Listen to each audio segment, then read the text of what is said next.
And we all have, in minute quantity, similar qualities as he does.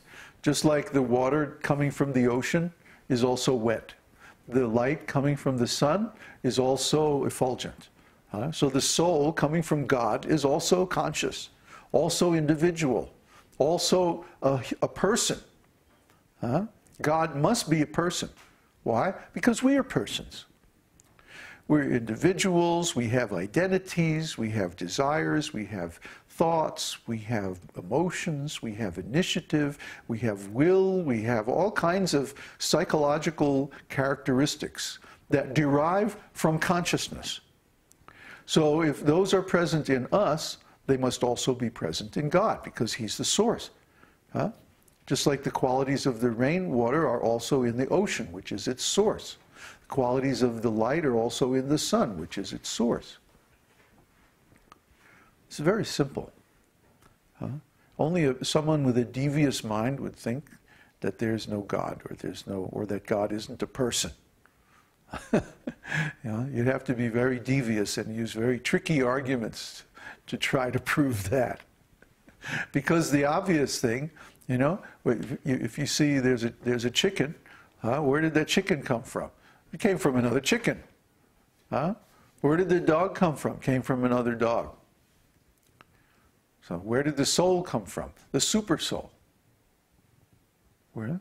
In Sanskrit, the word for soul is atma. So the soul, the atma, must come from the super soul, paramatma, the supreme soul. It's very simple, very straightforward. But because people are in illusion about that, they suffer from this anartha, svarūpa-bhrama, illusion about spiritual identity. And because of that, they can't engage in spiritual life. So the next anartha is asat trishna. Trishna means thirst or desire. And asat means that which is temporary. Sat is eternal. Sat also means truth. So when we are thirsty or desiring things that are asat, that are temporary or material, then this is an anartha. I want this, I want that, I want more of this, I want 3 more of that. I gotta have one of these, or, I'm not gonna be happy. That's what we think. But that's illusion. Real happiness doesn't come from outside. Think of the last time you felt happy. Where was that sensation of being happy coming from? Was it coming from outside through your senses? No. No. Happiness is an emotion. Happiness comes from inside. Happiness is spiritual. Happiness is a flavor of consciousness. You see? So real happiness means that our spirit is in a state of happy emotion. We're feeling a certain rasa that we like. We like the taste of particular rasa. So don't think that material things can make you happy. They can't. They can't.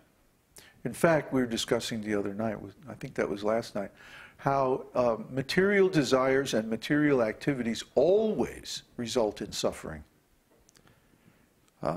Because if you become conditioned to getting happiness from material things, you're always going to lose your happiness, because all material things are temporary. Everything in the material world is limited by time. So we may be happy for a little while, and then, no more happiness. Time takes it away from us. At the very least, we're going to die and have to leave this material world. And then everything we have materially, we have to leave behind. And we have left only our consciousness. So we should make the cultivation of this consciousness the chief aim of life, and not this acquisition of material things or creation of material things. That will only lead us into unhappiness. Okay? So this is another anartha. Thirst for material things, which are unreal. Then the third category of anarthas is aparadha. Radha means worship. Radha is the principle of devotional service. And aparadha means that which is against that principle. Huh? See, radha means that we love God, that we love Krishna. And in fact, radha is the embodiment of that love.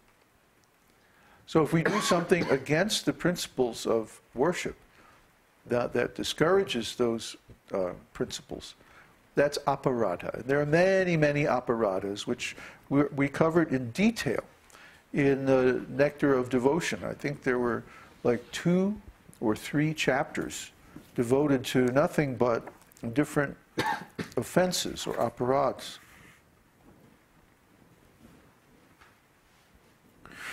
Yeah, here it is, chapter 8.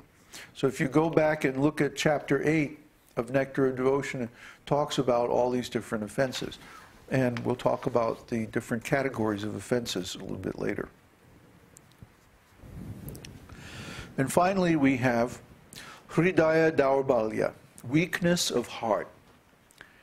Weakness of heart means that we go whichever way the wind blows. Huh?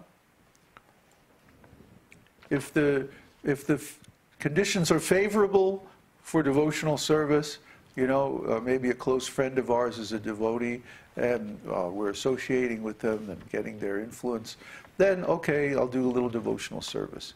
But then if that friend goes away, or if there's some difficulty, then, oh no, then I just go back to ordinary activities, and I don't think about this anymore. Weakness. Weakness of heart.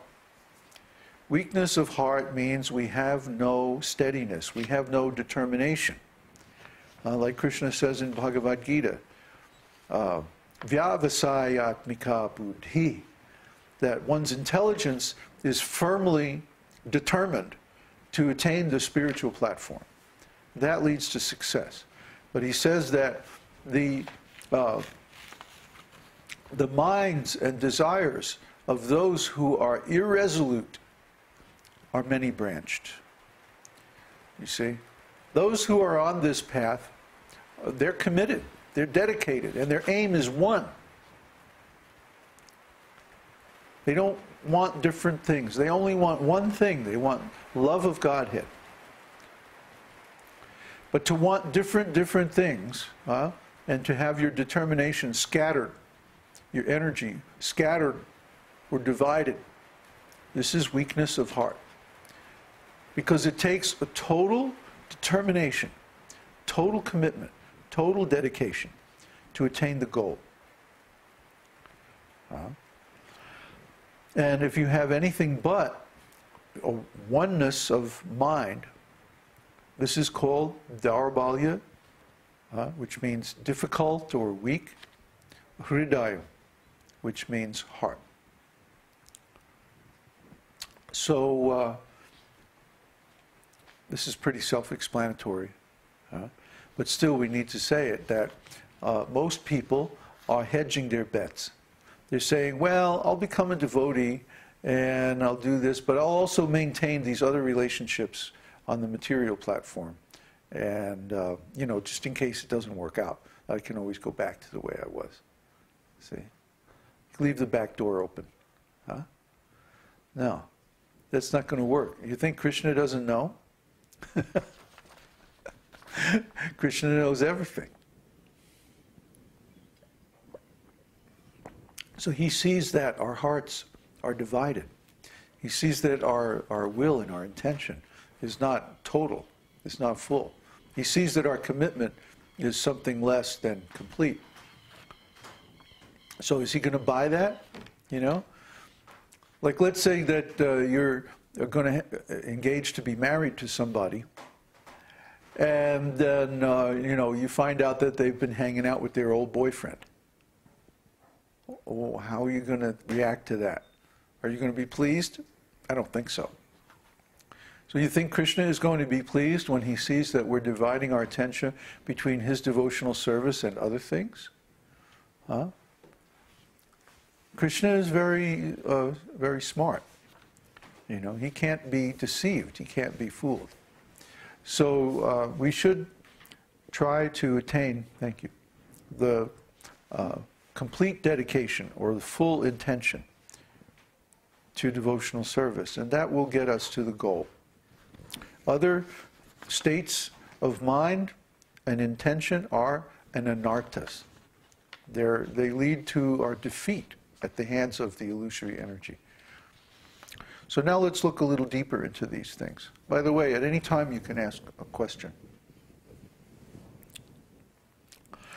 Svarūpa-bhrama is of four kinds. Sva-tattva svarūpa-bhrama, or jiva svarūpa-bhrama, is illusion about one's own spiritual identity. Paratattva-bhrama is illusion about the spiritual identity of the Supreme Absolute Truth. We should know what is the Supreme Absolute Truth and who is the Supreme Absolute Truth. The Supreme